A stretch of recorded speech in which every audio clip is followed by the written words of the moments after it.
All right, what's going on, everybody? Welcome back to the Rick Podcast. I'm Eric. We got Shane over there. Um, it's a topic I want to talk about, and I brought it to Shane's attention, and we're like, yeah, let's do it. It's a topic of the invisible wounds. Um, we've talked about this stuff before, guys, about maybe just guys or men and women, uh, suffering silently or feel like they're suffering alone, and not really sure how to overcome the internal world or the internal challenges. And I get asked questions a lot from different ones of how do you spot if someone is hurting? Where do we go to get help if someone is hurting? How do you spot it? How do I spot it in myself if something's going on internally? Because even for like myself, when I went through my stuff a few years ago, I had all these signs and I didn't even know that's what I was dealing with.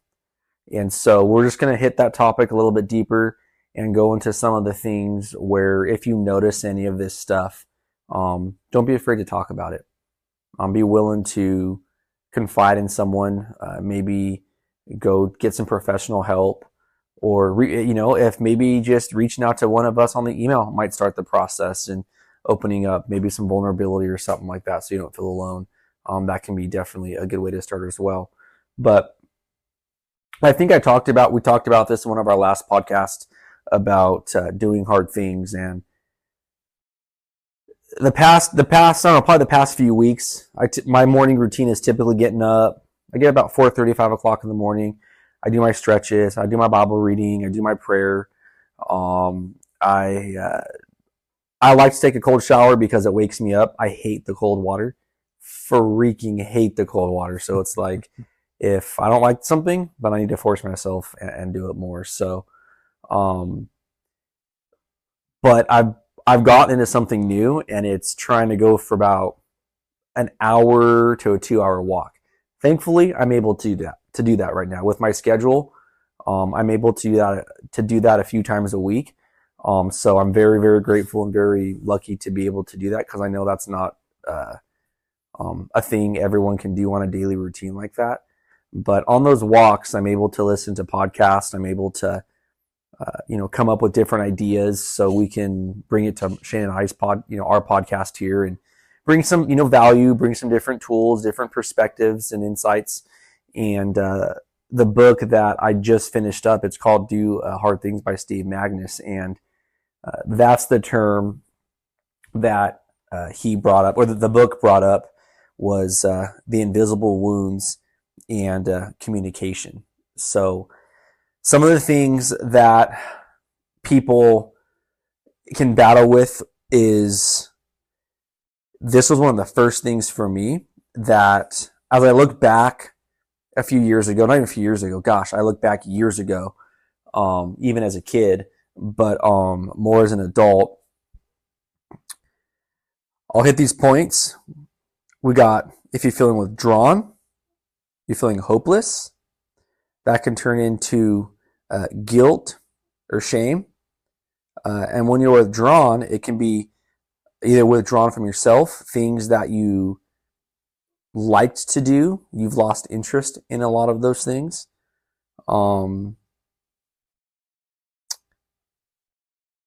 Feeling very disconnected from others, not wanting to spend time with your loved ones, feeling like no one understands you was that was so big. You feel so alone in your head, and you keep telling yourself, just get over it, just get over it, just get over it. It's not that big of a deal. That's a huge sign. But you start shutting down. We'll kind of get more into the gauges. We've talked about this on prior podcasts as well, but like a car with fuel, or like your check engine light. If you don't change your oil, you put the wrong oil in or the wrong gas in, the car is going to start acting abnormal. So our brain were created to be in survival. our brain's not meant to make us thrive. It's meant to create us, or it's created to keep us alive and to survive. So when our body begins to shut down, some of the things that we will start noticing, just like I spoke about a little bit earlier, but our focus will go down. We have a very difficult time making decisions, focusing on things. Our engagement will go down. We start feeling very, very numb. We start to lose, well, I did, and different people I've talked to, a lot of the feelings are the same, but we don't have any feeling. Just can't love anymore. You don't feel love. You have no connection. You have no trust. You're just literally waking up at the beginning of the day. You're just trying to survive and just get through the day. So, you're trying to navigate your inner world. So these are some of the things we're going to talk about. I just said a lot of things, and I think each topic can be its own podcast. But I just get asked so many times, what are some of the signs? It's not just one. So we can go ahead and just do a podcast on feeling withdrawn, but I'm sure as we do more podcasts, we can maybe, if you guys want us to, we can do podcast of each topic. But right now, I really, really want to skim over some of these topics because I get asked this question a lot.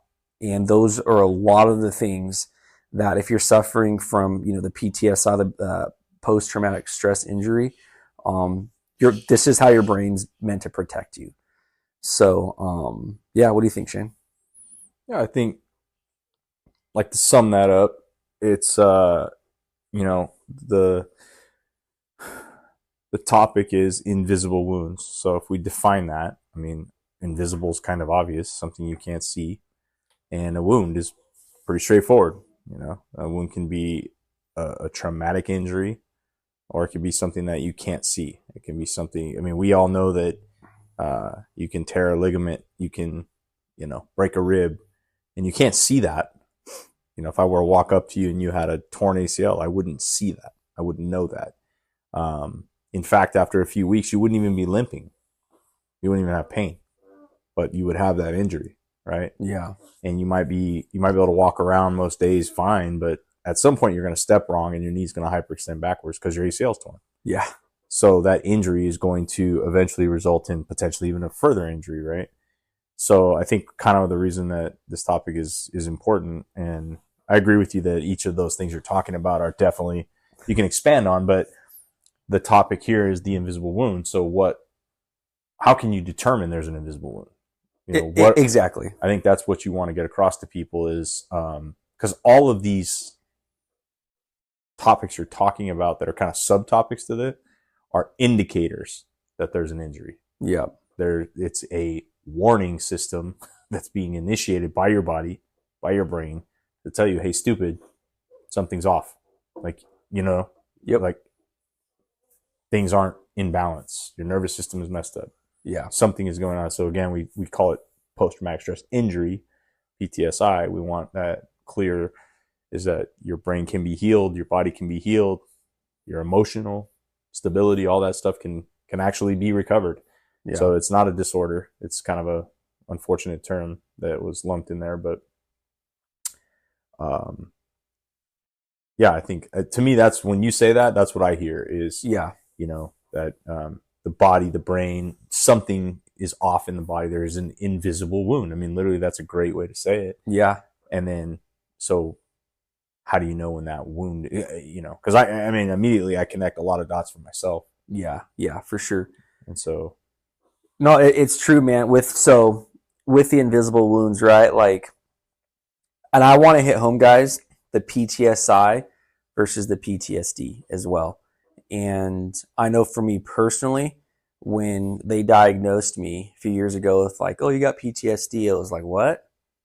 Like, nah, dude, I'm fine. I don't have some disorder I'm gonna have to deal with for the rest of my life. Like, I'm gonna overcome this. I'm gonna, figure out what the deal with this is and work my butt off to be better, right? So as time has gone on, Dr. Alman talks about it. Different Dr. Lipoff talks about it. different doctors, Shauna Springer.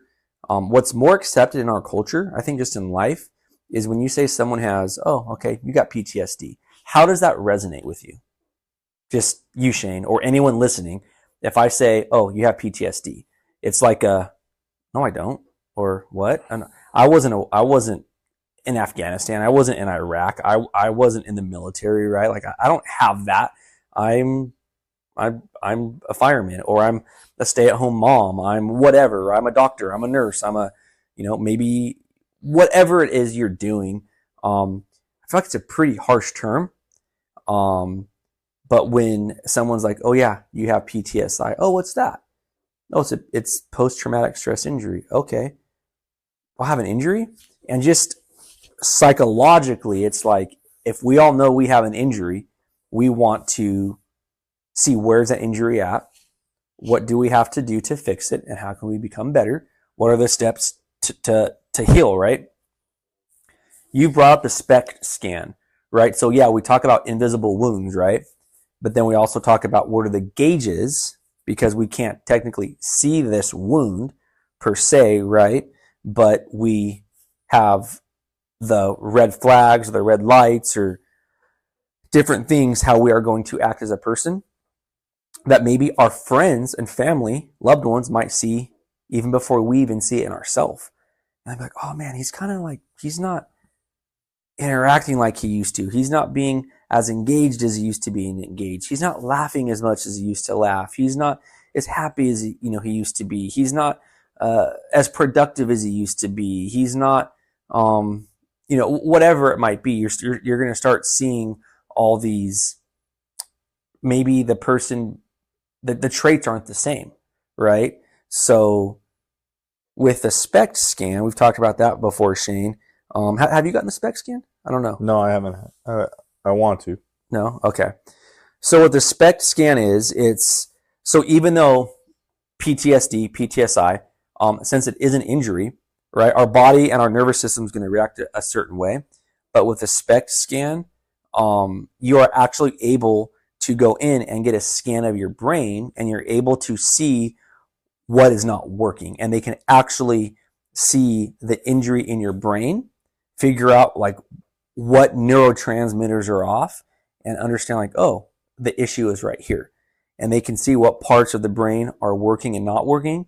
The more work you put in with it's therapy, whether it's meditation, whether it's the SGB shot, whether it's whatever, all these therapies, all this stuff that we do, you'll be able to see an improvement on your SPECT scan. And what is the SPECT scan? The SPECT scan, or SPECT, it's a single photon emission computed tomography.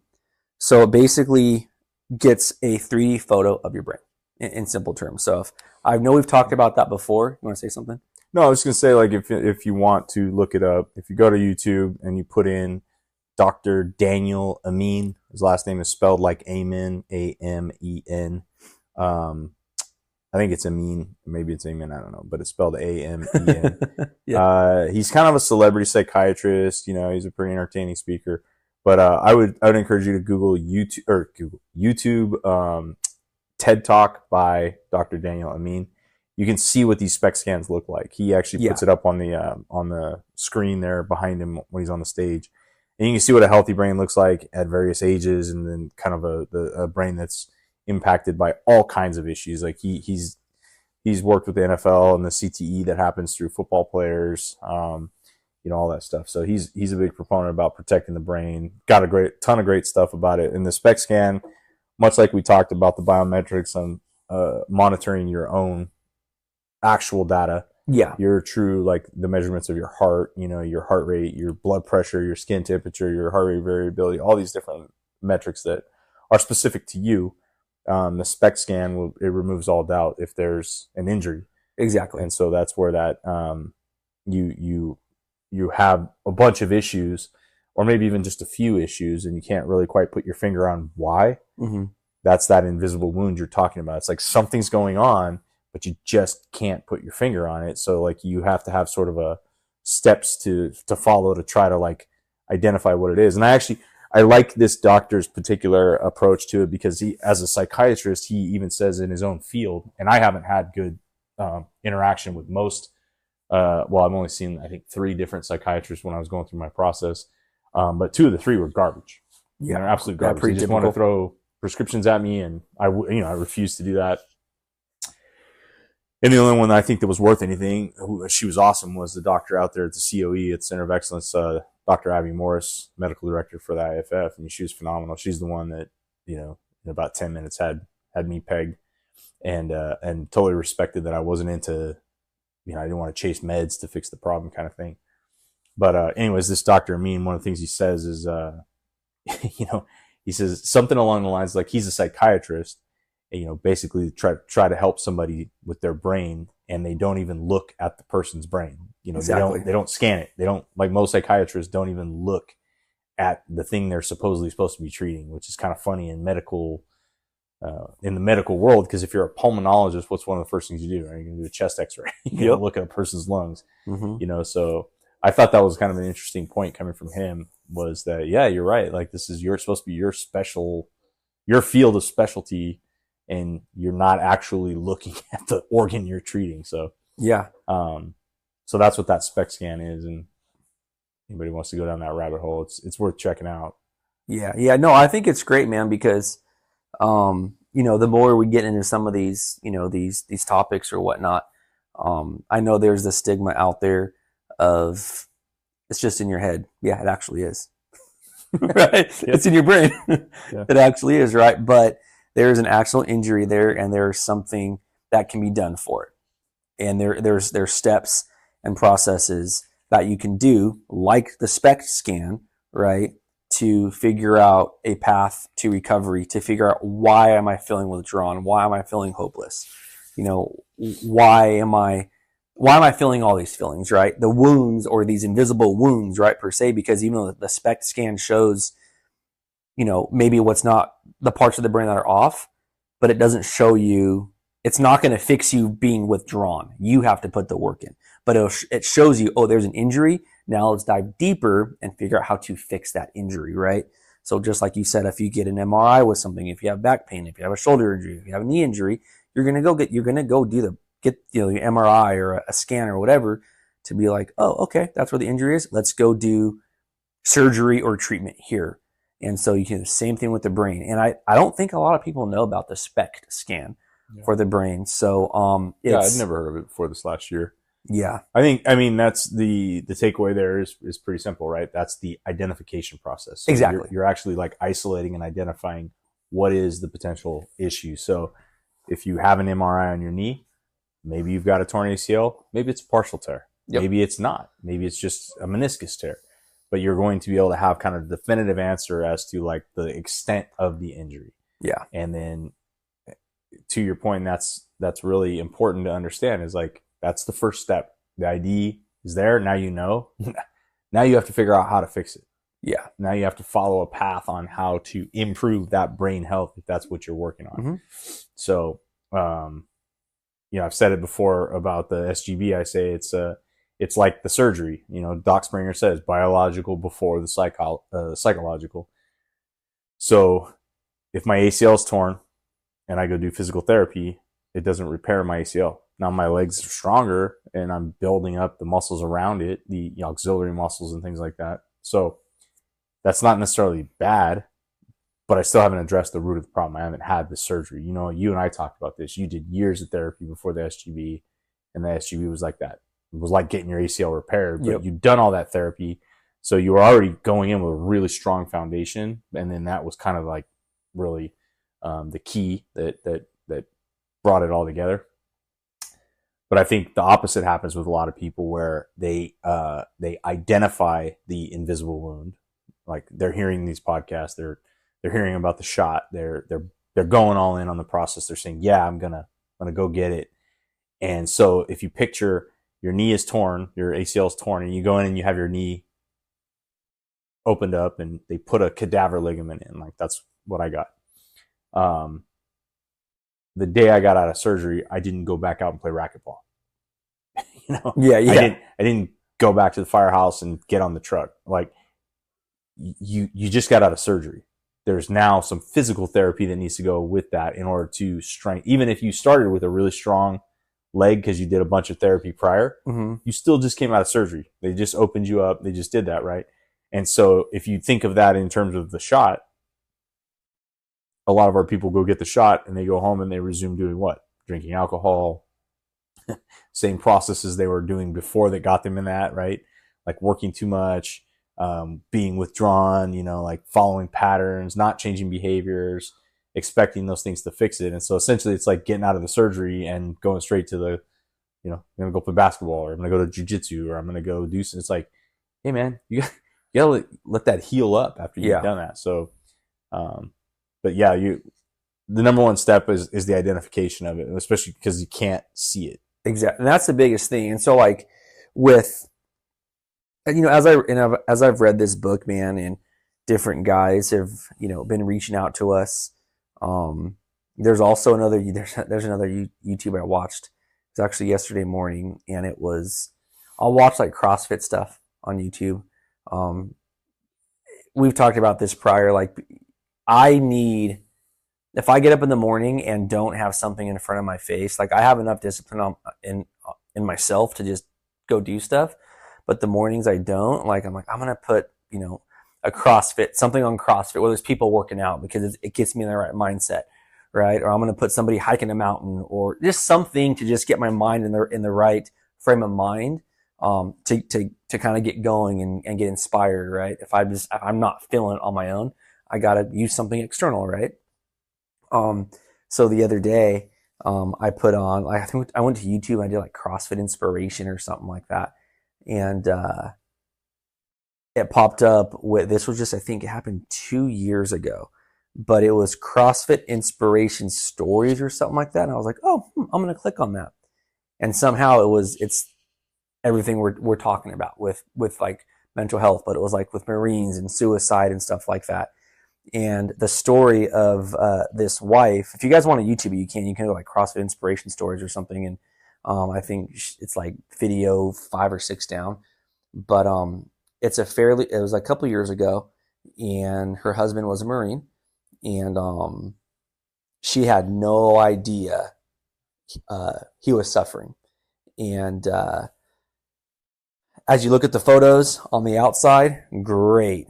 They lived near the beach, kids, happy marriage, loved what they did.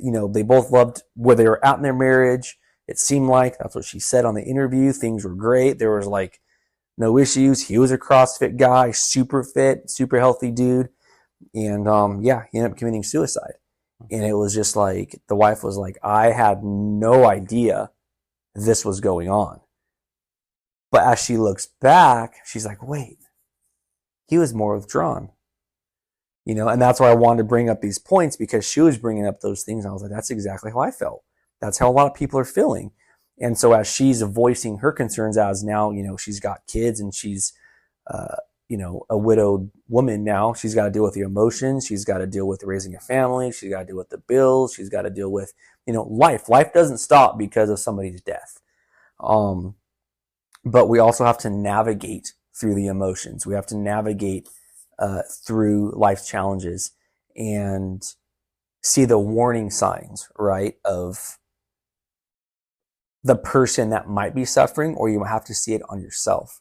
And so I like the analogy of the car, right? So as you're driving a car, we know, the majority of us know, we shouldn't let our gas light come on. It's just not good for the car. But gas light comes on, what does it alert us to do? Okay, we gotta go get some gas. Okay, most cars get 20, 22 miles per gallon. You go some, if it's a Tesla, right? If it's a battery powered car, you got your battery percentage, right? Do you charge yours 100%, dude, or no? Or I think doesn't Tesla say like 90% or? No, I can. All the batteries are different, but different, right? Yeah. Okay, so mentally though, okay, if my battery reaches a certain percentage, I have to go and I have to get it recharged, right? Then there's that 15, 20% rule. You don't want to go down a certain percentage because that's going to wear the battery out more. So you have gauges of your vehicle because you can physically see them. So my battery's at 100%. Okay, I might get an extra, 60 miles, whatever it might be. Okay, my tank is full. I know I can go, however many miles. If you have a car that's getting 35, 40, 50 miles per gallon, awesome. You know how far you can go.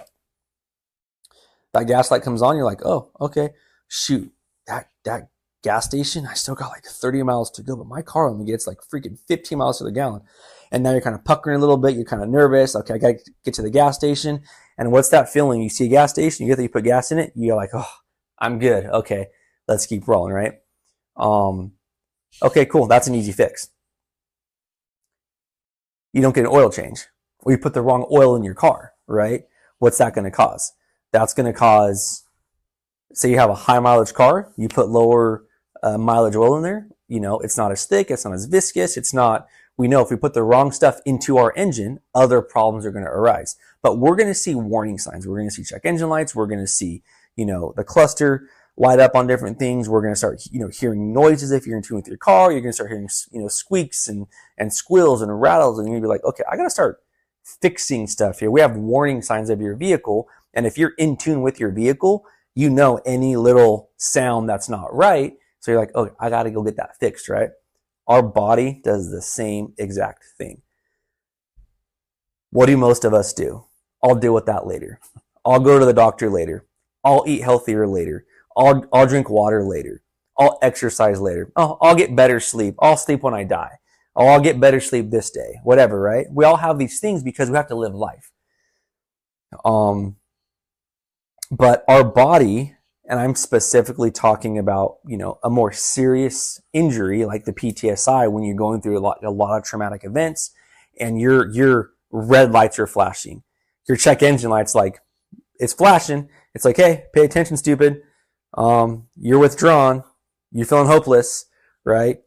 Your sex life is gone. There's no sexual connection. There's no communication with your wife. There's no communication with your kids. You don't feel love anymore. You can't trust anymore. You're not engaged at work. You're not as productive anymore. You're not taking those classes anymore. These are all the warning signs of like, okay, okay, my body is warning me. What the heck do I do?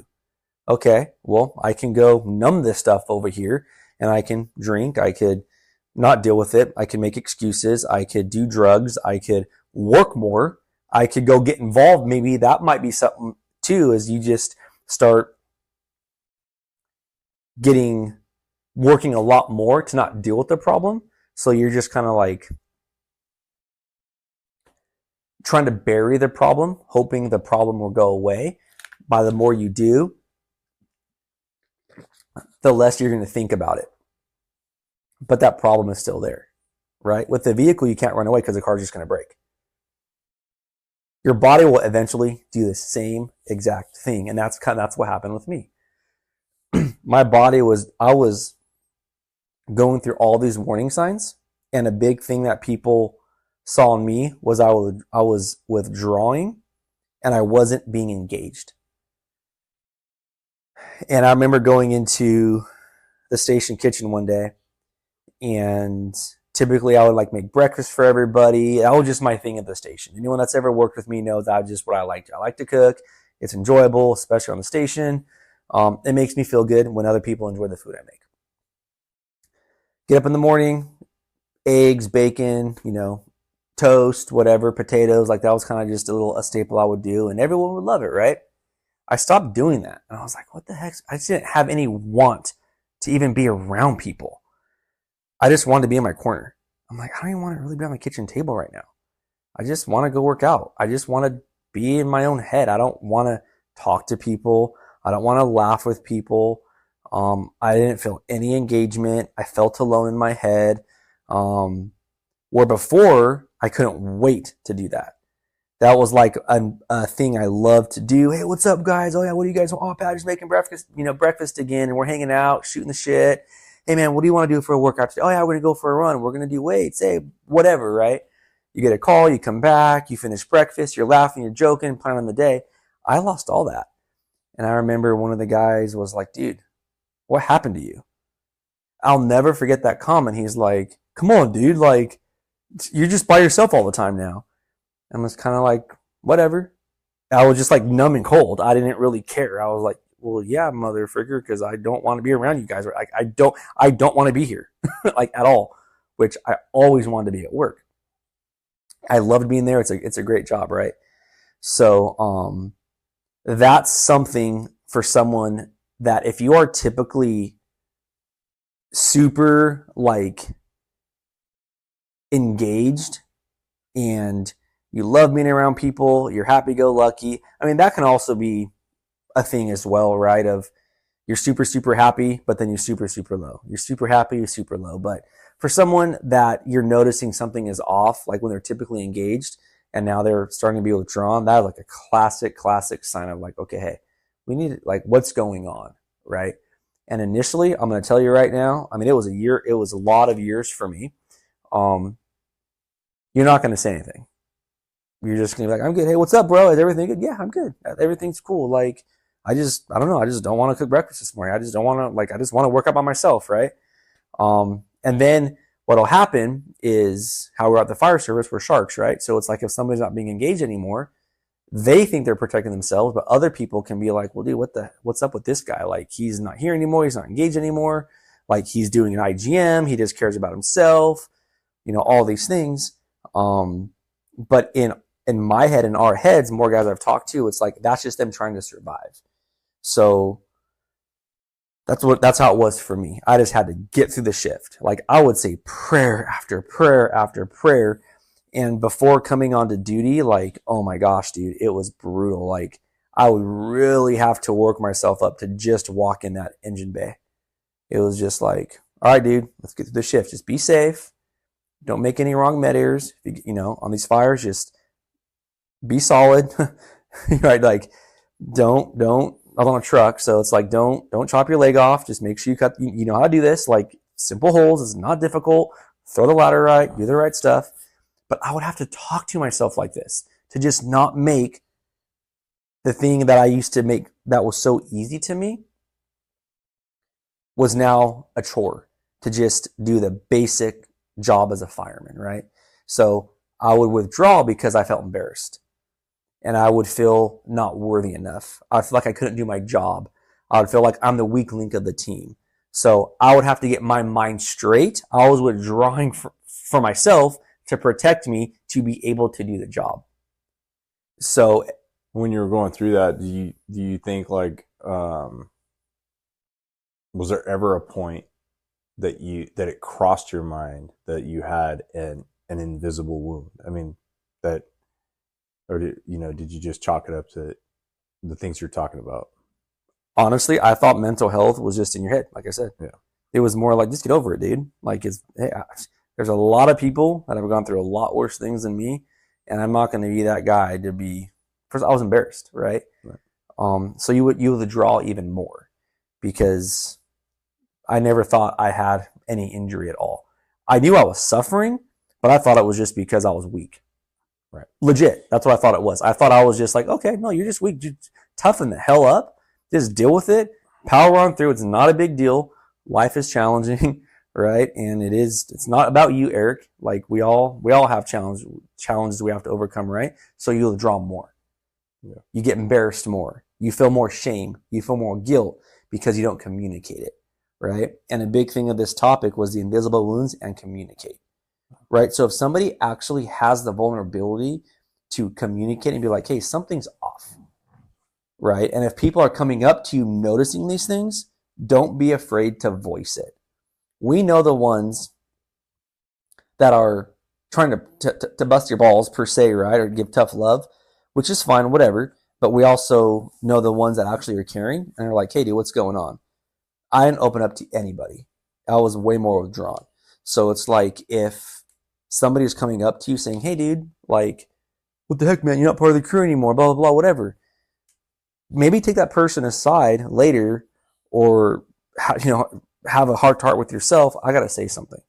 You know what, guys? Like, something's not right. Like, yeah, this is embarrassing to me. Whatever, it is what it is, but I think I need some help, or, these are the feelings I've been feeling. what do you guys recommend? Like, what can I do? Do you guys have any options? Like, I'm looking for help. I want to get better, because I love this job, and whatever I can do to, I don't know what to do. Right? To me, that would have saved a lot of issues for me. But at the other spectrum, as this brain health and mental stuff we're unraveling a lot more, hence this podcast, no one really even knows how to help, right? What was the help in the past, dude? If someone came up to you, say, even with you, don't even take 4 years ago. If somebody came up to Shane Brown and was like, hey, dude, I need some help. Like, I'm struggling, dude. Like, with my family, with, my wife, my kids, dude, I'm drinking all the time. I can't, I don't know what's going on. My life's unraveling, bro. Like, and they feel comfortable. How would you react, Shane, now than maybe 4 years ago? Oh yeah. Well, now it's obviously totally different, but 4 years ago, it probably would have been something like that. Hey, here's EAP, here's peer support, and then, yeah, if you want to talk, I can talk to you. But my advice would have been like, pull up your bootstraps, get tough kind of thing. Yeah. I would have tried to not be a dick about it, but, Yeah. I mean, for sure. No, really. I also do I am more of a tough love type guy. I respond to that better. So that's kind of what I do too. But now it's hard. I think it's individual based because I think one of the biggest problems that we have is that we approach everything with a singular kind of sort of like framework to say, like, when people ask us, like, how do you do this? It's like, man, there's not one answer on how to help somebody because we're all different. So as evidenced by the people that reach out to us, I mean, there's people who hear these things and they resonate with you. And it's not that I take that personal. It's just they hear something in your voice and your story and the things that you say that they connect with, right? Yeah. And that's okay. Yeah. Like, that's great. So the answer is not for me to talk to them, it's for you to talk to them, and vice versa. It's just, so if someone were to come to me, or, well, the people that come to me all the time right now, I take different approaches with the person based off of what I know about them.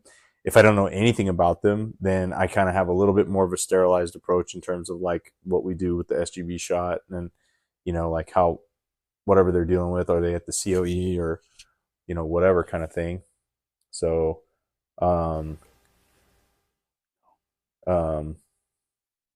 but the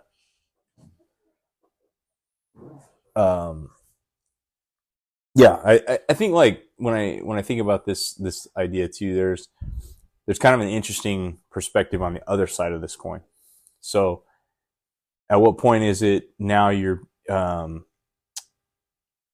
looking for a reason that someone else is in a mental health crisis, or they're suffering, right? Because they're having a bad day or a couple bad weeks, or that kind of thing. So there's kind of a weird balance to this where it shouldn't turn into, oh, Eric's withdrawn, so there must be something wrong. Like, kind of like you said with the car. It's like, yeah, the car's making some noises. Sometimes you do just roll with it for a while, and it's like, yeah, we'll get it on the next service and stuff like that. It's like, if you get your oil changed and 500 miles later, you're not going to go get your oil changed again. Like, there is certain things, maintenance schedules, if you will, that you follow. So I right now I'm seeing some of that where, like, some of the guys that we work with and help, like, they'll come back to the world and kind of get back into their routines and whatnot. And the people that are in their lives may feel hypersensitive about them. And so if they have a bad day or they're off, it seems like scary, because kind of what you were saying about this CrossFit woman and her husband, she can go back and trade. Well, there were these signs and things that happened. So I think it's a really, like, difficult line to walk, to be able to gauge, is a person just off because they're off right now and they're just having some bad days, or is this thing devolving? Now, when you're talking about months and years, that's kind of an obvious one, I think. But it would be like right now, I mean, I know you're doing well, but if you started having, a bad week or whatever, I'm not going to freak out that you're, relapsing and there's going to be a big problem or something like that, Yeah. So, I mean, I think there's some some levels there that you have to kind of be careful with too. Yeah, because I think at the end of the day, what it comes down to is just like you were saying on that gauge is what's your normal gauge cluster look like? And when you hear the noises, when you see a little alarm go off, don't ignore it. Pay attention to it, and it might just be a slight little maintenance you need to do to it. It can be real simple.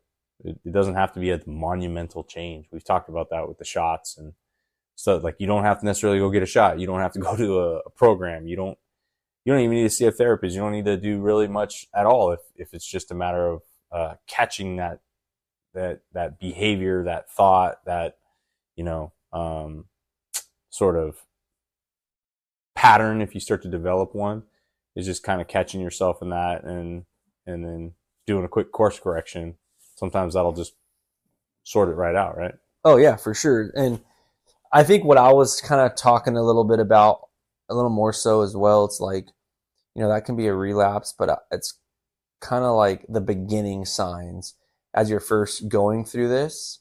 Guys have asked, what are the beginning warning signs of how to help someone, and those are the beginning ones for me. And then a lot of the stuff, I mean, it's all science-based. It's all stuff that anyone that's gone through there's a lot of people that have gone through traumatic stuff. And honestly, dude, some of this stuff does not affect people. That's totally fine. Yeah. They're not they can go through the most traumatic stuff and they compartmentalize it and they dealt with it and they're good. Well, I mean, dude, it's the same thing goes for like, you can deal with it well and think that you've dealt with it well and it still can affect you. I mean, I've talked about it multiple times. I didn't, you said earlier about how you didn't believe you had PTSD. Well, neither did I when they first talked to me. I was like, no, wrong guy. Sorry. And it wasn't, I mean, I'm sure it sounds like tough guy shit, but you and I have talked about this enough that it wasn't tough guy stuff. It was like, dude, everything you've taught me about PTSD is not me. I don't have nightmares. I don't avoid things. I'm not withdrawn. I'm not doing those things, that is in the textbook. Right? Yeah. It wasn't isolating. I wanted to be at work.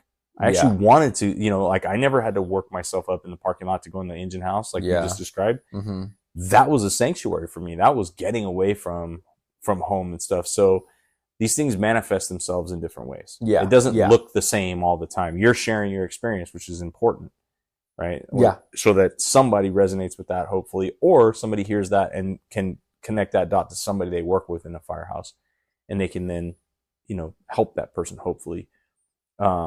But don't take this as all, and I'm talking to anybody out there that's listening, like don't take this as gospel that there's one way this all looks. Because as I said, for me, it didn't look like that. It was very much the opposite, where work was where I was excelling and everything was going very well. Yeah. It was everything else that wasn't. Yep. And I actually have a few buddies, one in particular, that's how his life is right now. I'm like, how are you at work, man? I'll ask him questions. Oh, I'm fine. Are you interacting with the crew? Yeah, I'm great, dude. Are you engaged and blah, blah, blah. And all those things, all those question marks that you would think would be happening at work aren't happening for this person. They're happening at home as well. And so, like you said, it's not one blueprint doesn't fit all. Right. But it's just paying attention to the signs, right? Is what I'm mainly trying to say. So, hopelessness is so big too. I mean, all these points are so big, but I feel like hopelessness is kind of the end game, right? You go through, feeling withdrawn. You go through numbness, no engagement, loss of feelings, loss of emotion. So if you feel some kind of emotion, that's good. Maybe it's not how it used to be, but that's a gauge for you to be like, okay, no, I'm feeling some emotion. That's actually a really good sign. And you are not like the point of no return yet, or the point of like, I got a ton, like you've kind of lost everything, like to hopelessness, right? I feel like that's where you will end up if you don't start seeing these early warning signs. You then lose hope. And then what does hope go to? Once you lose hope and a purpose, that's what leads to you, like the gas going to empty, your body goes to empty, you go to zero, and you end up taking your own life. And losing Sable to suicide was one of the biggest hurdles I've ever had to go through in my life. And I'm vocal about this stuff because someone else is probably committing suicide right now. And they're going to suicide has been around since, for ages, since mankind's been alive. But anyone that has to deal with it in their family, and even with suicide, right? It can be a husband, it could be a wife, it could be a kid, it could be a different family member. Or it can be a friend. Each one, or each, if it's a suicide, they're gonna have different emotions that are gonna come along with it. I can only speak of the suicide of Sable because that's the one I've only dealt with.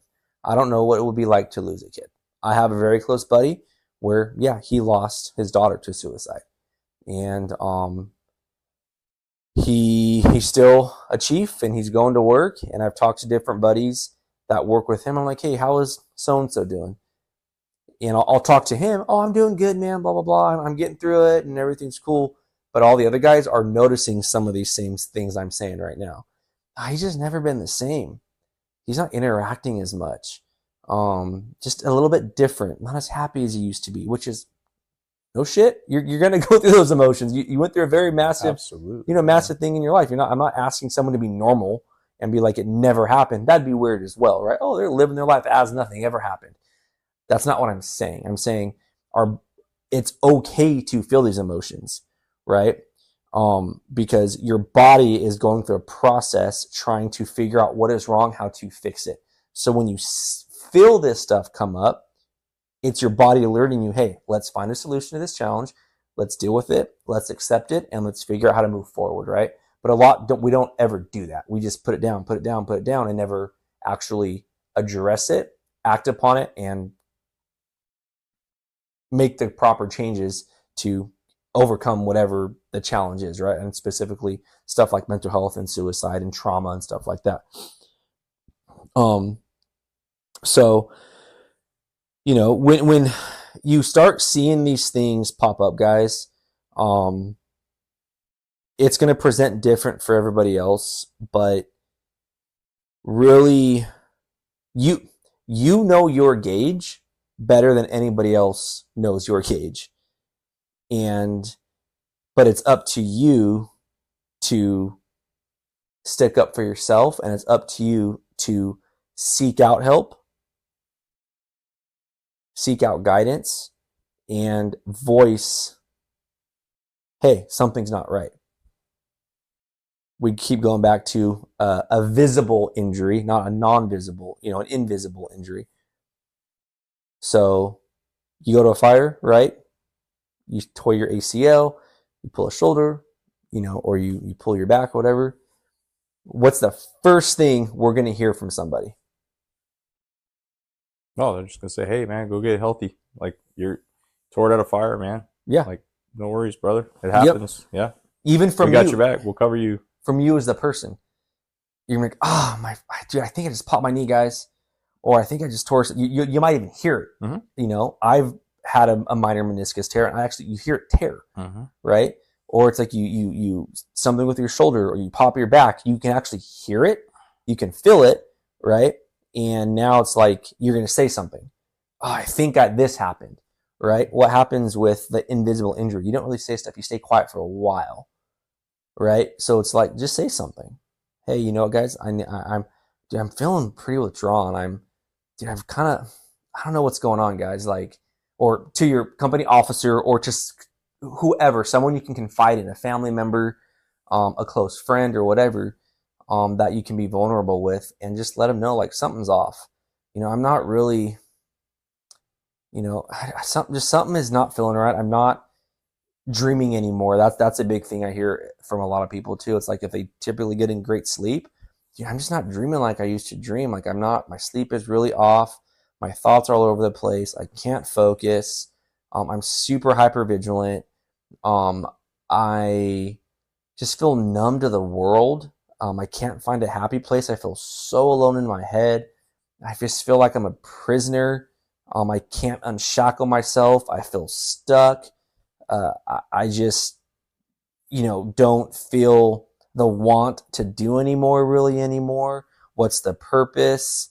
No one gets it. And whatever else your brain's telling you because your body's trying to protect you from actually moving forward, it's going to keep you in that frame of mind of everything else is scary. Just let's keep you right here.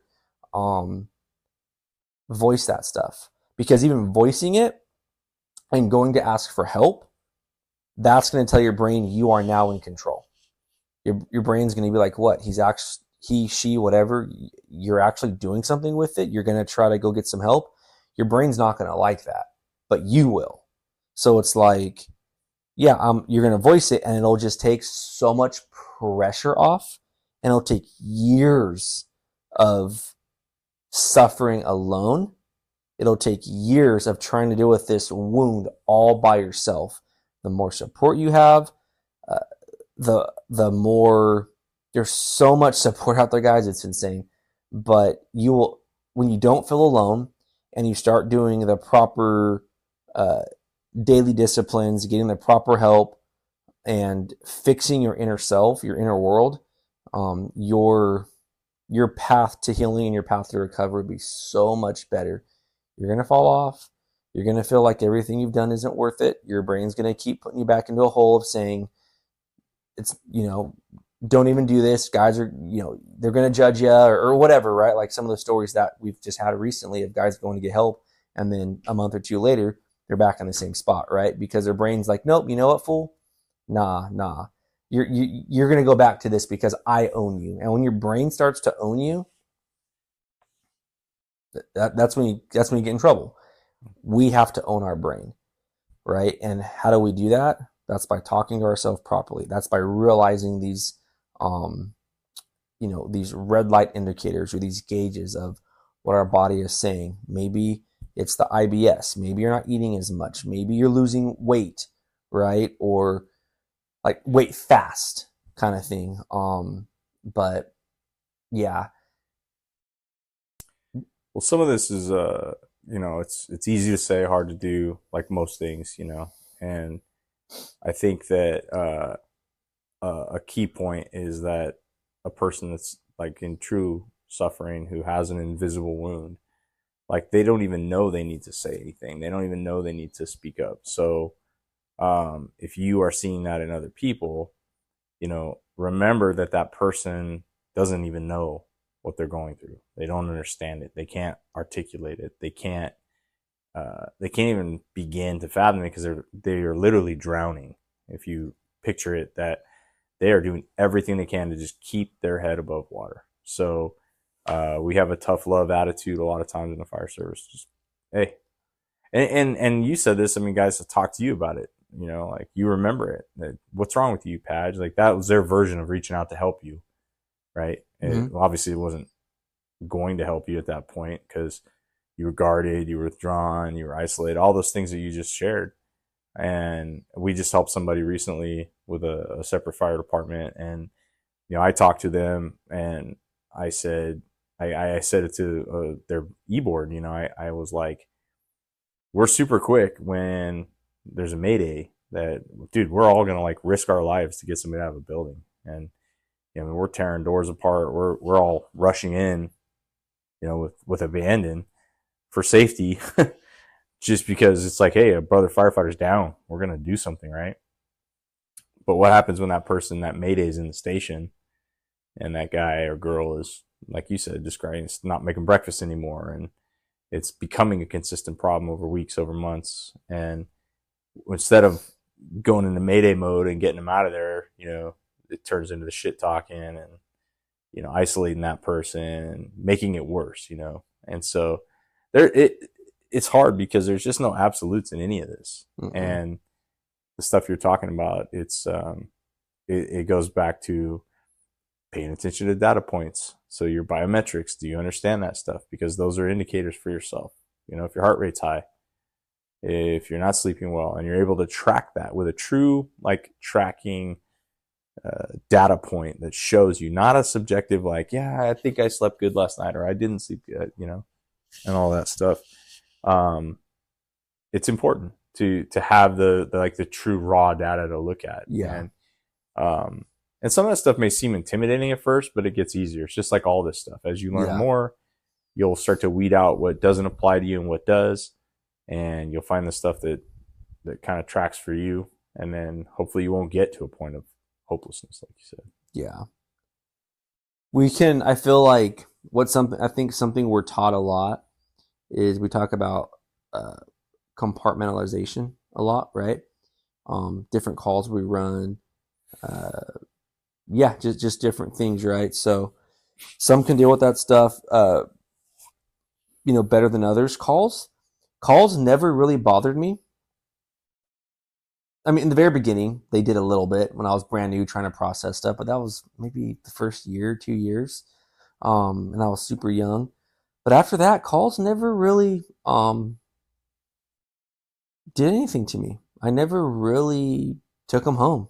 Like, they would bug me, right? If it was like a child call, or like, really bad fire with rescues where people died, or, we could, bad car accident with crispy critters or whatever, that's what we call them, with, they burn alive or whatnot. And nothing really, I'd laugh it off. We'd make our dark humor jokes in the engine at the station, whatever. And next thing, I never really thought, twice about it. It wasn't, I think, just like you with your situation and being with Mari and realizing, oh crap, like, there's somebody else here. It's not just myself or whatnot. It wasn't until Sable committed suicide till I started really internalizing every single call. That's when it changed. I was like, wait, I've never felt like this before. And it was like, what the heck? And now everything was personal. I could no longer detach from the calls. I was keeping those calls. I was remembering the smells of the calls. I had never used to bother me. It was like, okay, whatever. Yeah, okay. Next thing, I'd be able to go out and have the most bloodiest, gnarliest, gut-wrenching brain matter and bodies cut in half, trauma, car accident, cutter, and come back and, hey, what's next, guys? Finish my workout. Nothing even bothered me, right? Have dinner and go to sleep. Just great. Not a big deal. Yep. And it wasn't until I had something personal happen in my life where I could no longer detach from those calls. It was like everything was going internal, right? And you hear that a lot from guys. They it's their first kid, or they it's a kid that's young in their family, and they run a call with pediatrics, and they might lose a kid, and now they just totally take that call like it was their own kid, and they just can't beat it. And it's like, wait, what the heck is going on? Now they're dealing with this internal battle, these invisible wounds, and they're afraid to talk about it, or they might talk about it, but they're like, yeah, that call kind of bothered me a little bit, but it's all good. But internally, they're like, that was good enough, but it wasn't, right? Or if someone's going through a divorce, right? And now you have to run a call where somebody commits suicide because it's a divorce, right? So now that call now resonates with you, right? And we have to navigate through all this stuff. And it just might emotionally wear you down a little bit more, but you still have to go to work. We still got a life to live. We still have a job to do, and we have to be able to compartmentalize. Hey, this is home. This is work, and each call we run, they still need the service that we signed up to perform, right? And there's a lot of you guys out there that know exactly what I'm saying, and you're going through it right now. Either going through a divorce, or somebody in your family committed suicide, or a friend, or whatever, and you're still having to get on that fire engine, and you're trying to figure out, how do I just survive through this shift? How do I, still do my job? How do I be the best captain, fireman, engineer, chief, whatever it might be, when you're suffering in your head and or you're teaching this stuff to other people and you're the one not even living by your own words that you're teaching, right? Because you're suffering, but you're out there teaching it, whatever it might be, right? There's a lot of those as well. Not saying you're bad or not saying that's not right. It's just, you're all trying to figure it out, how to manage your inner world, your journey, and how to be successful to overcome that challenge. And those are things that we're just want to talk about. So you're not alone. Those are some of the emotions that you're going to feel. And if anyone notices these things in somebody else, maybe you can talk to them if they're a good buddy of yours or someone you work with, or maybe you're not that close with them. Maybe you can bring it up to somebody else's attention that might be close with them. Hey man, I'm kind of noticing this and so and so. Maybe we should check on them a little bit, see what's going on. So we talk about the brotherhood. We talk about, watching out for each other. The Rick team, right? We're when one of our firefighters goes down on a fire, we want to make sure we get him out alive. So I feel like this is the exact same thing. And there's way too many suicides in the fire service, in particular, that's what we're talking about, but just in life and in the Marines, a lot of our first responders, people that are out there, our hometown heroes that are out there putting, that badge on every day, that uniform, trying to protect and serve their community. They need some help as well. So anyone that's listening to this, I hear you. I know Shane and I hear you. You'll be able to get through it. But if you're realizing any of these things or feeling any of these things, please just try to communicate it with somebody, because there's no reason why you have to do this alone. Because you'll have full support, like we've talked about before. If it was some back, shoulder, knee injury or something like that, you'll have full support. So you should get full support on this type of injury as well, because you'll be a better husband, better fireman, better person if you take care of it sooner than later. So we're here to help. I'm here to help. Reach out to us, and let us know what we can do. So I'm stoked you guys listen to this one. If there's anything else that you guys want us to talk about, if you want us to go deeper into some of these topics, please let us know. And we would, just want to keep it going. Want to keep you guys on the up and up and let you know we're here to support you, and whatever we can do to help, we're here. So yeah, you can reach me at epadgettcoaching@gmail.com. Yeah, and I'm at ricfirecaptain@gmail.com. I think to close it out, it's Doc Springer says, when we connect, we survive. So, make those connections. Don't suffer in silence. And remember that these injuries, they can be healed. And one of my favorite quotes, especially when I was younger, was from Henry Rollins, who was the lead singer of Black Flag back in the day. And he said, "Scar tissue is stronger than normal flesh." And I always like that, the tough guy thing, right? Chicks dig scars and all that stupid shit we say.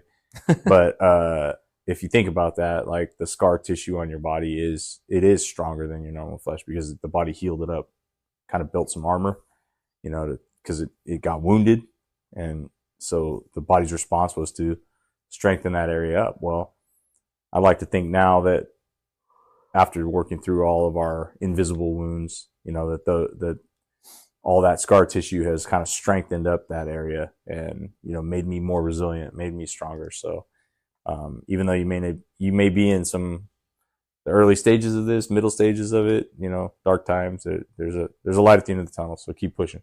Yep, for sure. So cool, guys. Love you guys. Reach out to us. Don't hesitate. And we'll talk to you guys on the next one.